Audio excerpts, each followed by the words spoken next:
तीन असमान बिंदूंमधून जाणारे वर्तुळ काढणे. ते एका रेषेत नसलेले असे हे तीन बिंदू आहेत. म्हणजेच ABC हे वेगवेगळ्या मापाचे बिंदू या ठिकाणी घेतलेत. म्हणजेच हा एक त्रिकोण झालेला आहे. आता याच्या AB या बाजूतून आपण निम्म्यापेक्षा जास्त अंतर घेऊन चाप मारले आणि त्याचे छेदनबिंदू जोडून घेऊया. म्हणजेच AB रेषा आपण दुभागली आहे. आता दुसरी AC या रेषेमध्ये सुद्धा कंपासमध्ये निम्म्यापेक्षा जास्त अंतर घेऊन दोन्ही बाजूनी एकदा A बिंदूवरून आणि एकदा C बिंदूवरून असे चाप मारायचे.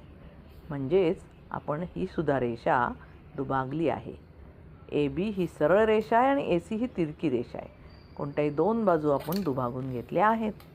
आता या दोन रेषा दुभागल्यानंतर ज्या ठिकाणी हे छेदतात त्या बिंदूला आपण O नाव दिलं.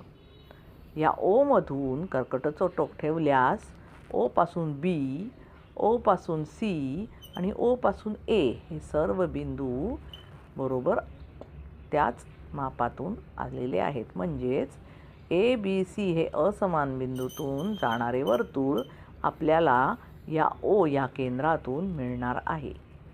अशा प्रकारे तीन असमान बिंदू आणि जे सरळ रेषेत नाहीत अशा बिंदूतून जाणारे वर्तुळ आपण या ठिकाणी काढले.